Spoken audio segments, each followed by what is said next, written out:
el eje transversal, y el eje transversal en todo. Entonces vamos a hacer de la Sagrada Escritura ese eje transversal. La palabra de Dios tiene que correr por todo el sistema, ¿no es cierto? Así como recorre la sangre, ¿no es cierto?, en nuestro cuerpo. Asimismo, dentro del cuerpo pastoral, de todo el trabajo, tiene que correr esta, esta gracia que es la palabra de Dios, que tiene que ser la que da sentido a toda acción pastoral, a todo trabajo que nosotros podemos hacer, tanto para realizar el trabajo como también para evaluar un trabajo, porque la palabra de Dios será la que nos ilumine el momento de evaluar lo que se ha logrado, lo que se ha hecho a medias o lo que no se ha logrado hacer. ¿Sí? Y la palabra de Dios siempre será esa luz. Vamos a iniciar entonces la lección divina. En el nombre del Padre, y del Hijo, y del Espíritu Santo. Amén. Lupita nos va a leer la lectura, pero antes de eso, vamos a hacer una oración inicial, dándole gracias a Papito Dios, a ese Dios que es familia, ese Dios trinitario, que está con nosotros, que camina en la historia, porque se ha revelado. Y el bautismo de Jesús es esta revelación plena del Dios que confirma, este es mi hijo. No es que el hijo es del padre, como dicen algunas sectas, ¿no es cierto? Este es mi hijo significa, es la ratificación del proyecto de Dios. Dios ratifica, confirma su proyecto. Dios envió a su hijo, ¿sí? Este es mi hijo en quien tengo puesta mi complacencia, ¿sí? A quien amo, a quien prefiero. Sí, este es mi hijo amado, en quien yo me complazco. Sí, en Marcos, en cambio, dice: tú eres mi hijo, tú eres mi hijo, al estilo de los salmos, ¿no es cierto?, davídicos. Te alabamos, Padre invisible, dador de inmortalidad. Tú eres la fuente de la vida, la fuente de la luz, la fuente de toda gracia y de toda verdad. Amante de los hombres y amante de los pobres, que con todos te reconcilias y a todos atraes hacia ti por medio de la venida de tu Hijo amado. Haz que nosotros, hombres vivos, danos del espíritu de luz, para que te reconozcamos como el verdadero y aquel que enviaste, Jesucristo, que es el camino, la verdad y la vida. Amén. Amén. Escuchamos el Santo Evangelio. Lectura del Evangelio según San Mateo. Por entonces se presentó Jesús, que venía de Galilea al Jordán, a donde Juan, para ser bautizado por él. Pero Juan trataba de impedírselo y le decía: soy yo el que necesita ser bautizado por ti, y vienes tú donde mí. Jesús le respondió: deja ahora, pues conviene que así cumplamos toda justicia. Entonces le dejó. Una vez bautizado, Jesús salió del agua. En esto se abrieron los cielos y vio al Espíritu de Dios que bajaba como una paloma y venía sobre él. Y una voz que salía de los cielos decía: este es mi Hijo amado, en quien me complazco. Palabra del Señor. Gloria a ti, Señor Jesús. Vamos a meditar personalmente este texto. Un ratito lo releemos de nuevo, ¿sí? Lo volvemos a leer. ¿Qué nos dice? ¿Sí? Volvamos a ponernos a enfrentarnos con el texto, ¿sí? Mirar este texto tan hermoso del bautismo de Jesús. Ya terminamos la época navideña y vamos al tiempo ordinario.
Qué hermoso texto, ¿no?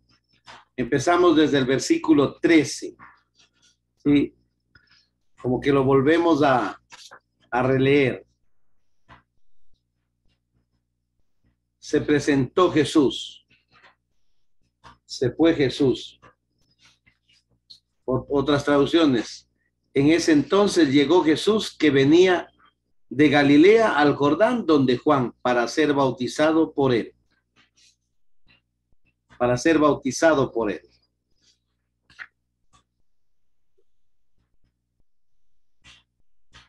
Jesús va desde Nazaret, donde había pasado su infancia y la primera juventud. Nosotros conocemos una parte oculta de la vida de Jesús, donde de pronto solo sabemos hasta los 12 años por Lucas y de ahí no se sabe. En Lucas 16 nos da unas pistas, en Lucas 4 y 16, perdón, donde dice, y Jesús acudió a la sinagoga el sábado, allí donde se había criado. Y como era de costumbre, los sábados iba a la sinagoga. Ahí tenemos una pista de qué hacía Jesús desde su infancia con sus papás, a dónde acudían.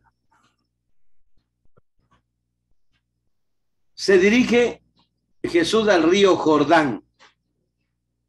Como un buen israelita, está atento a los movimientos religiosos auténticos que surgen en su pueblo. En ese tiempo hay algunos movimientos religiosos.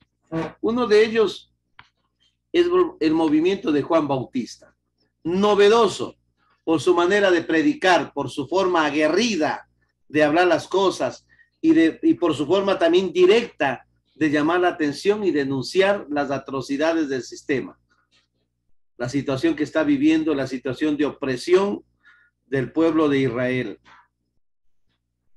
Ahora, en el siguiente versículo vemos, hay un detalle muy bonito. Es Jesús. El Evangelio de Juan capítulo 1 verso 14 dice, el verbo de Dios se hizo carne y habitó, descendió. Esto ratifican las cartas paulinas. Y aquí en Mateo nosotros vemos un detalle maravilloso. Es Jesús el que va hacia la humanidad, no la humanidad hacia Jesús. Jesús va desde Galilea, viene al río Jordán. Él viene siempre. Este es un detalle precioso. Él viene a la humanidad. No es la humanidad la que va hacia Jesús. Es Jesús el que va a la humanidad. Es la pedagogía de Jesús hasta ahora. Siempre Él viene a nuestro encuentro. Siempre Él viene hacia nosotros. Está constantemente viniendo. ¿Sí? Algunos textos bíblicos, sobre todo Apocalipsis, el Maranatá. Maranatá. Siempre ven, Señor. Anunciamos tu muerte, proclamamos tu resurrección. Ven, Señor. Un Jesús que está viniendo en todo momento, en toda circunstancia, en cada acontecimiento de la vida. Él está viniendo. Este es uno de los detalles muy preciosos del texto, ¿sí? Del texto de Mateo, en el capítulo, en el verso 13. Entonces llegó Jesús desde Galilea al Jordán, donde estaba Juan, para ser bautizado por él.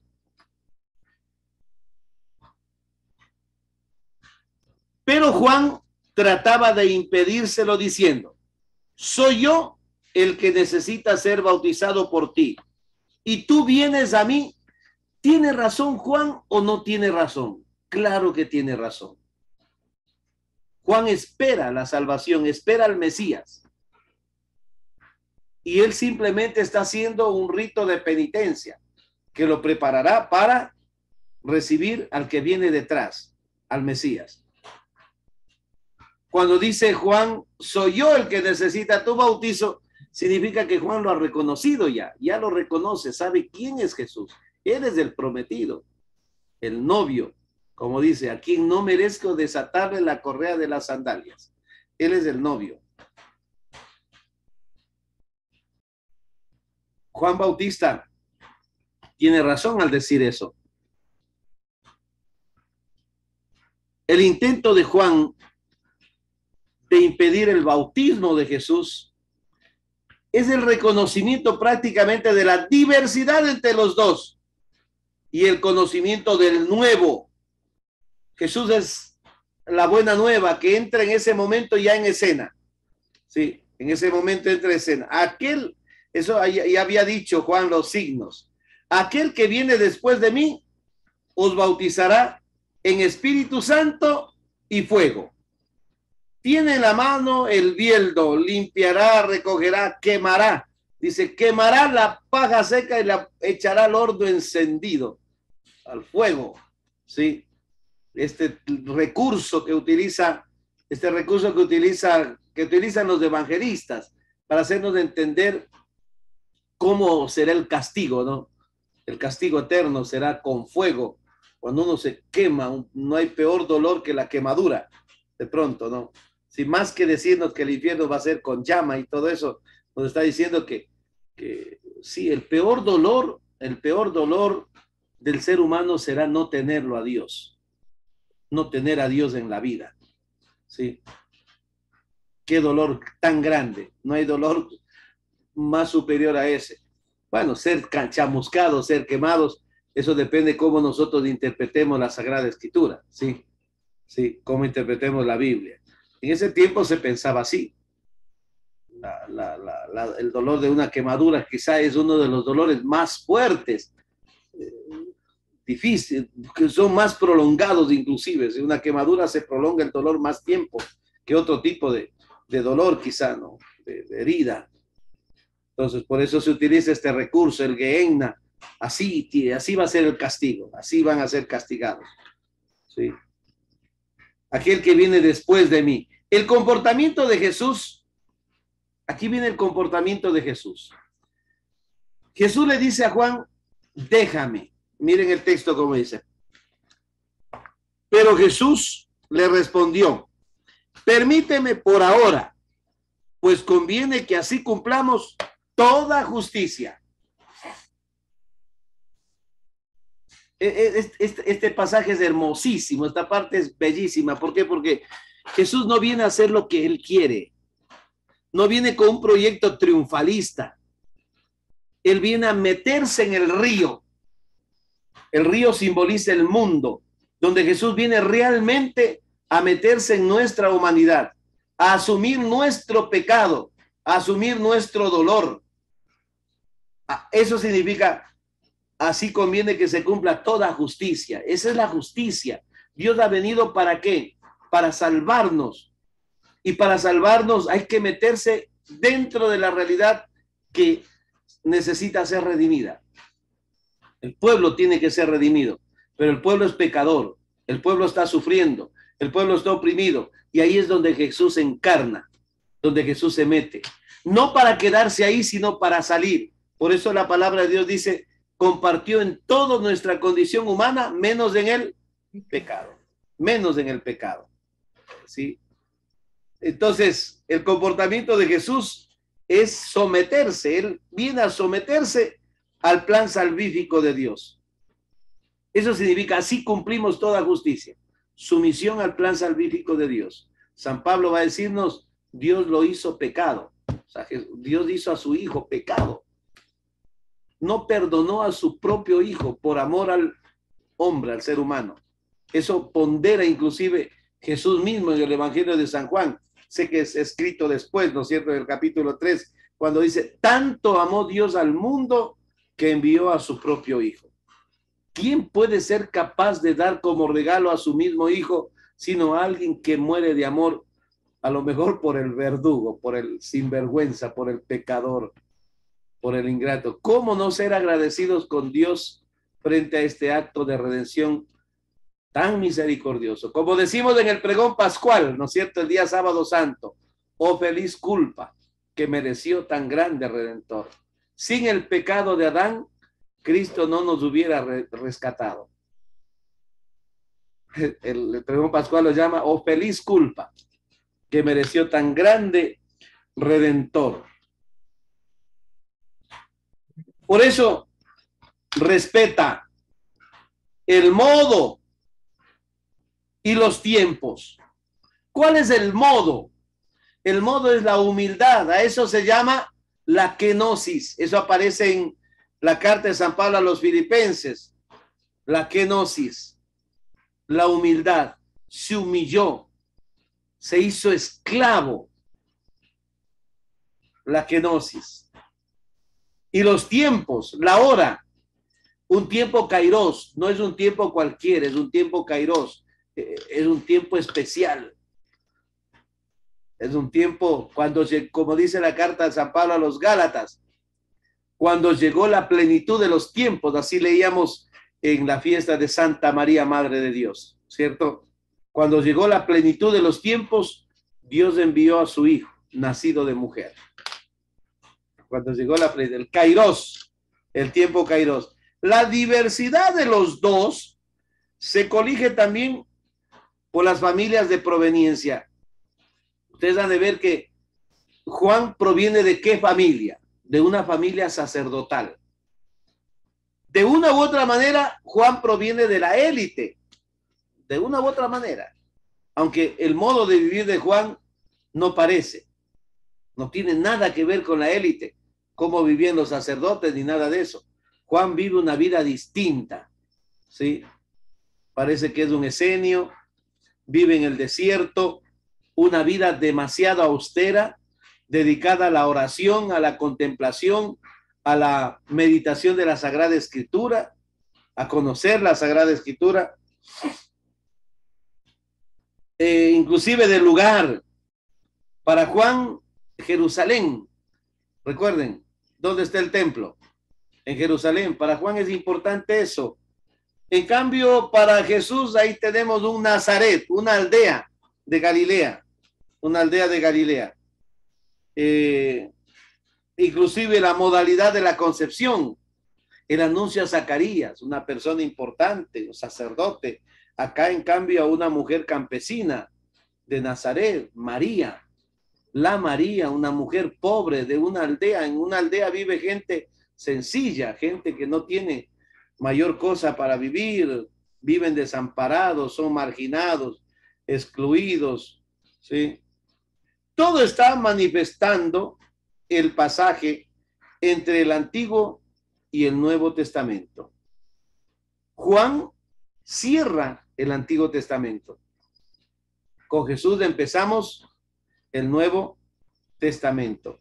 O sea, en otras palabras, Mateo, el evangelista Mateo, ahora que iniciamos el año litúrgico con Mateo, hemos iniciado con él, las lecturas están tomadas de Mateo. Mateo prepara a los lectores, a todo lector, a nosotros nos prepara a la novedad del Cristo, ¿sí? A la novedad del Cristo. Mateo es el que utiliza estas frases. Han oído decir que se dijo así, pero yo les digo, ¿sí? La plenitud de la ley y los profetas desembocan en Jesús. Jesús es la plenitud de todo, ¿sí? En él, la plenitud de la ley y los profetas.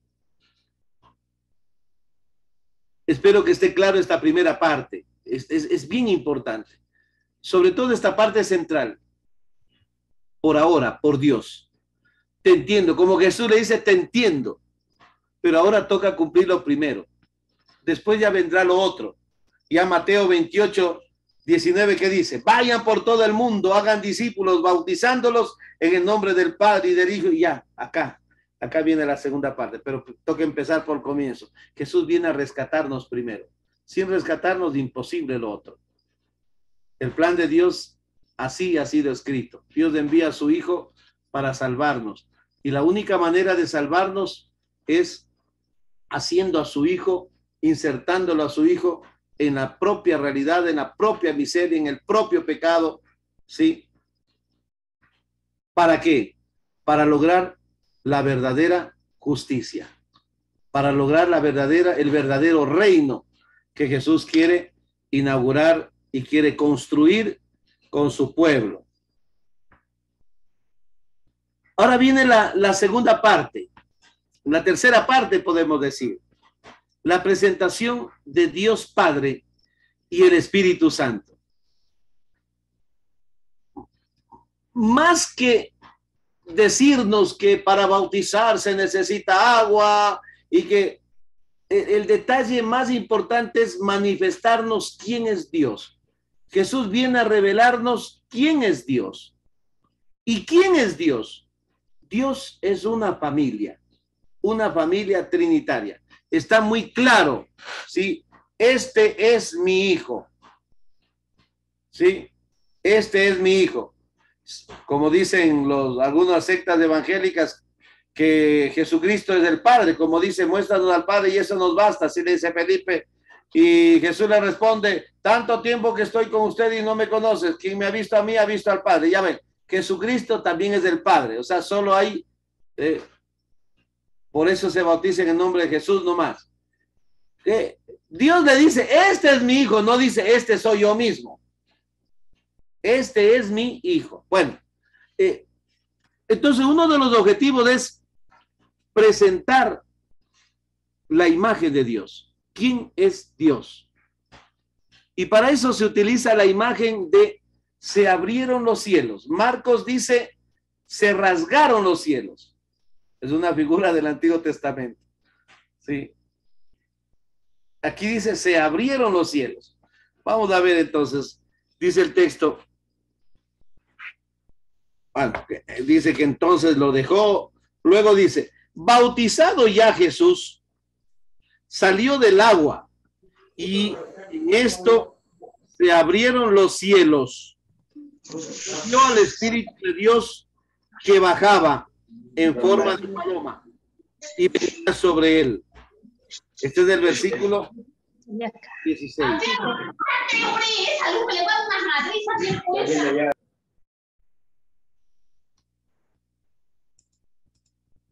Ya, dice, a ver, vuelvo a repetir. Bautizado ya Jesús salió luego del agua y en esto se abrieron los cielos y vio al Espíritu de Dios que bajaba en forma de paloma y venía sobre él. ¿Cómo bajaba el Espíritu Santo en el Antiguo Testamento? El Espíritu, ¿sí? Muy distinto. Si leemos en el libro de los Reyes del profeta Elías, cómo bajaba el Espíritu Santo, ¿sí? En el fuego, en el trueno, en las cosas más asombrosas, ¿no? Esas teofanías. Aquí, en cambio, es en una paloma. Ya vamos a ver el significado que tiene esto, ¿no? No se detalla el bautismo de Juan en sí. No se detalla el bautismo de Juan en sí. Ustedes si leen, por ejemplo, Lucas. En Lucas ni siquiera Juan es el que bautiza a Jesús. Pues según se lee, parece que no. Porque Juan está en la cárcel. Juan está encarcelado. ¿Y cómo fue esa cosa? ¿Cómo fue la situación? Bueno, esto no es para pelear ahorita. Pero dice, la primera cosa del verso 16, la apertura del cielo. Sí, en Marcos se utiliza se rasgaban los cielos, ¿sí? Como el rasgarse y romperse la cortina del templo. Acuérdense que en Marcos 15, cuando Jesús muere, que dice, la cortina del templo se rasgó, ¿sí? De arriba para abajo. Así se pone de relieve la destrucción de la bóveda del cielo. En Marcos, la revelación es hacia Jesús, personal. Por ejemplo, tú eres mi hijo y nadie escucha nada. Esa teofanía no la pueden mirar. En Marcos, en cambio, el cielo se abre para todos. En segundo lugar, la voz de Dios es escuchada por todos. Todos escuchan la voz de Dios. Es decir, es una revelación y el signo de la venida del Espíritu Santo en forma de una paloma lo ven también todos. En cambio, si ustedes leen Marcos es distinto. La revelación es más personal. Sí, aquí, en cambio, es general. El cielo se abrió para todos, no solo para unos, se abrió para todos. Sí. Mateo dice que los cielos mismos se abrieron ante todos quedando así accesibles para los hombres, no solo para Jesús. En cambio, Marcos dice para Jesús. Antes se hallaban cerrados, como por un muro de distancia y diferencia, que nadie había logrado atravesar. Ahora, en cambio, Jesús hace que se abra ese cielo para todos. La comunicación de Dios con el hombre será una realidad. Dios no estará jamás distanciado del hombre. El Espíritu de Dios. Mateo, podemos afirmar que, según Mateo, los cielos se hallaban ya abiertos a lo largo de toda la vida pública de Jesús. Toda la vida pública de Jesús es un constante abrir del cielo. Siendo posible, de esta manera, la comunicación a Dios y de Dios con los hombres y de los hombres también con Dios. Dios con los hombres. El Espíritu de Dios, cuando ya había salido del agua, dice, tras el rito de Juan, de manera que su nueva experiencia de Dios y su tarea mesiánica desbordan el plano del bautismo anterior, que era solamente, ¿cuál era el objetivo del bautismo de Juan? Un bautismo de pura penitencia, arrepentimiento, conversión, nada más, una transformación. El Espíritu viene después del rito. Aquí quiero que hagamos la diferencia. El Espíritu viene después del rito. Ya no se hace el rito, ¿no es cierto? Viene después, como novedad absoluta y presencia de Dios. Una vez que ha terminado o se ha cumplido la obra de Juan. Juan hizo lo que tenía que hacer, quedó atrás la obra de Juan. Ahora lo que viene después es la novedad. ¿La novedad qué es? El Espíritu. Lo que antes jamás ni por idea se había dado. Antes de eso era, no se habló nunca, ¿no? Sí, la obra de Juan quedó atrás. Sí, lo mismo que la apertura del cielo. ¿Qué hora se dio la apertura del cielo? ¿Antes del bautizo o después del bautizo? Después del bautizo. De tal manera que la obra de Juan ya quedó atrás. Ahora viene la novedad, la buena nueva. Los cielos se han abierto de un modo universal, de modo que ya todos, absolutamente todos, pueden ya comunicarse con Dios. Podemos decir con el misterio superior, con Dios que está en el cielo y que ha bajado en Jesús. El Espíritu está viniendo. Hay un verbo griego que se utiliza, ergómenon. El Espíritu descendió, pero más que descendió, está viniendo. O sea, el Espíritu está en constante venida sobre Jesús. Una vez que el cielo está abierto, ya no hay arriba ni abajo. Ya no hay arriba ni abajo. Sí, ya no hay arriba ni abajo. De manera que el Espíritu no tiene que bajar, ya, sino que está presente en todo, y así viene a Jesús como en forma de paloma, ¿no es cierto? Como el vuelo de paloma. Este Espíritu es la vida y la riqueza de Dios. En el Antiguo Testamento, si nosotros leemos, por ejemplo, en el libro de los Reyes, ¿sí? El Espíritu, ¿cómo aparecía? Como viento, huracán, fuego. Juan Bautista decía, el fuego que no se apaga, ya está el hacha puesta en la raíz, esta manera de predicar de más aguerrida, ¿sí? En cambio ahora viene en forma de paloma, que vuela suavemente, con rasgos claros de ¿qué? De presencia materna. Ojo, de presencia materna. Como que el Espíritu es el rostro materno de Dios, de presencia materna, de cuidado y de promesa de vida sobre el mundo ya pacificado. Acuérdense que cuando acabó el diluvio, ¿qué hace Noé? Noé, para cerciorarse de que ya las aguas habían bajado, soltó una paloma. La primera vez que pasó, regresó la paloma porque no tenía dónde posarse. La segunda vez, la tercera vez, La segunda vez trajo un ramito de olivo, ya estaban el agua ya los árboles se veían un poquito. Y trajo su... La tercera vez ya no regresó, ya estaba seco. Y ese era un signo de que Noé podía abrir tranquilamente el arca y con todos sus animales nuevamente bajar al suelo seco. ¿Sí?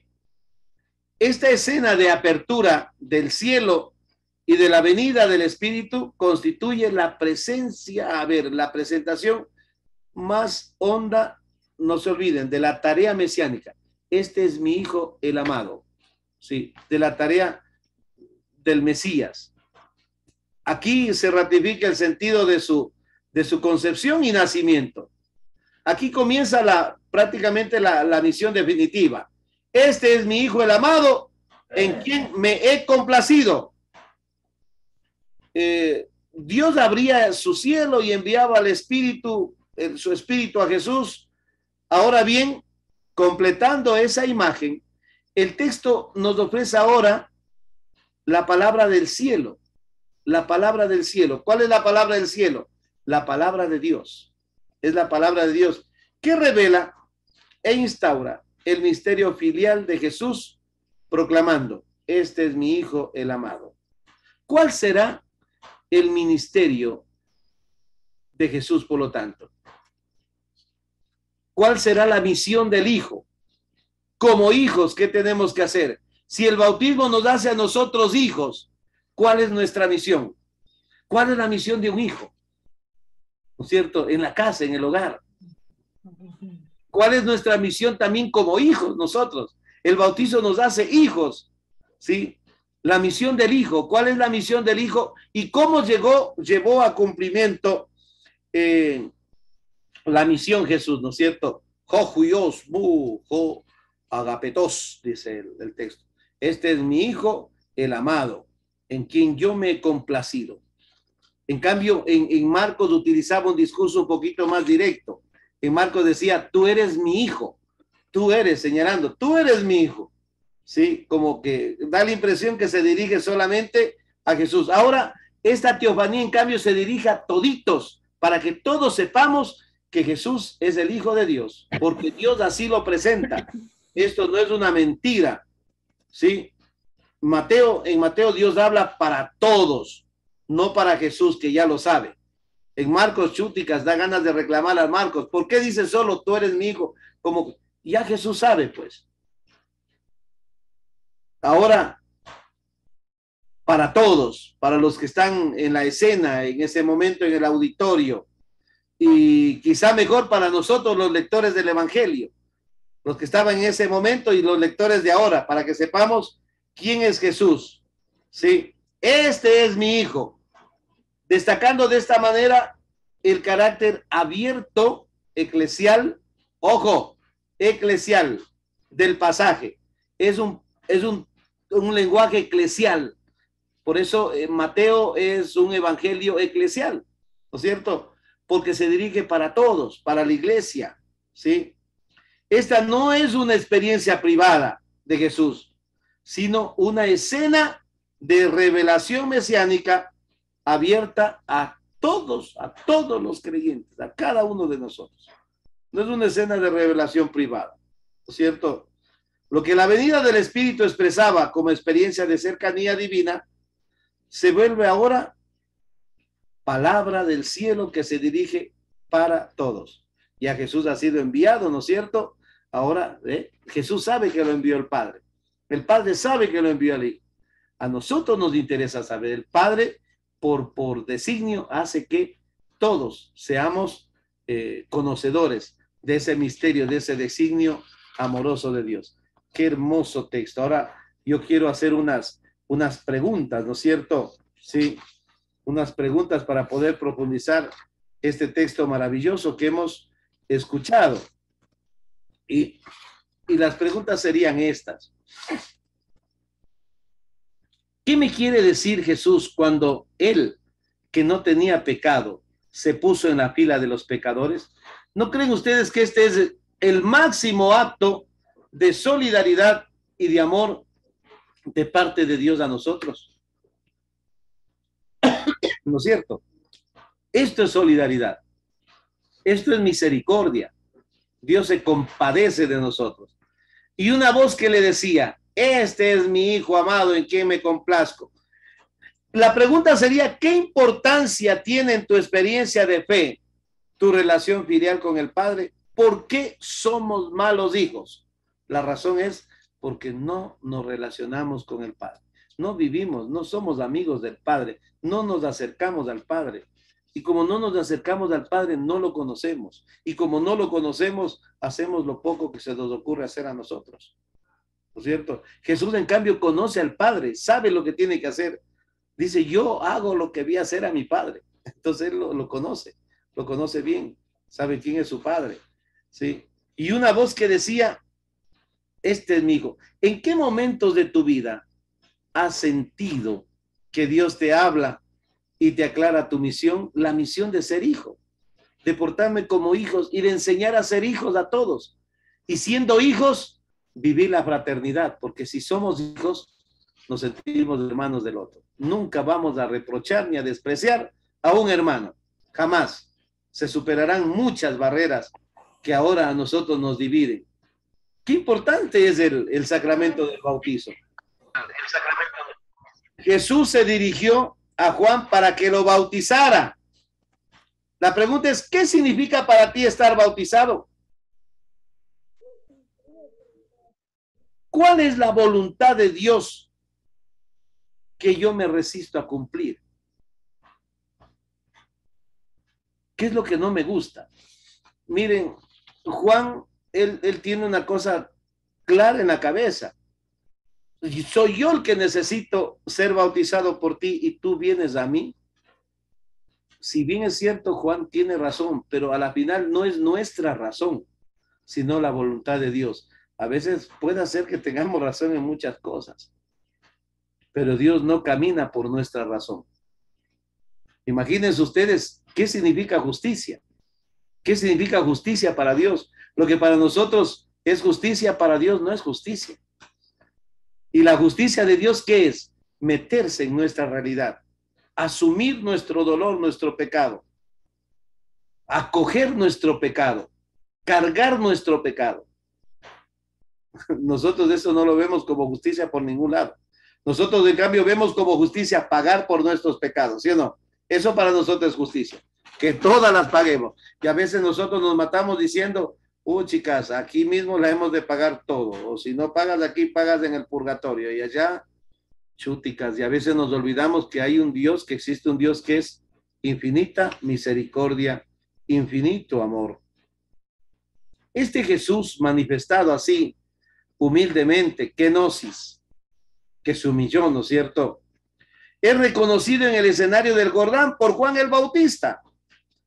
Era necesario, este era más bien el escenario doliente de tantos dramas. El Jordán es el escenario de la vida. Ahí están todos los dramas de la humanidad, que Jesús los asume, que los carga. Eso significa, deja que cumplamos por ahora deja. Sí, te entiendo, pero después va a ser esto. Pero ahora me toca cargar todo esto, me toca remediar, chúticas. Da la impresión como que Jesús, ¿qué podemos decir? No sé, pues a mí me parece como que Jesús trata de hasta fingir, sí, estar haciendo, es que Jesús hace un acto de justicia, un acto de amor, de solidaridad totalmente impresionante. No tiene esto comparación. Bueno, démosle gracias a Papito Dios por esta hermosa palabra, esto nos invita a nosotros a pedirle a Dios que seamos conscientes de nuestro compromiso bautismal. ¿A qué nos compromete el bautismo? Ser bautizado no es cualquier cosa, es haber asumido en nuestra vida la misión de Jesús. Ser bautizado significa asumir también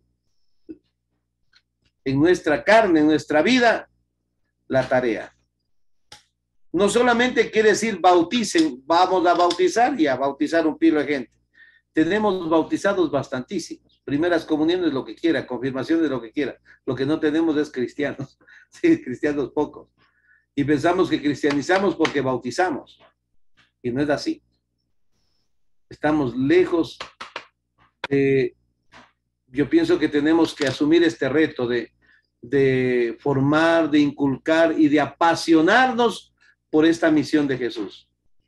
A mí lo que más me encanta de este texto, a más de la persona de Dios, así como se revela en la historia, esta misión de Jesús, que viene, que se abaja, que ya no hay cielo, ya no hay tierra, ahora hay esto, ¿no? Esta relación única con Él, ¿sí? Y que asume en su vida nuestra débil condición, nuestra fragilidad. Y como les dije, en el río Jordán se asumen todos los dramas de la historia humana. Y Jesús los carga, los asume y los redime. ¿Sí? Eso significa el bautizo.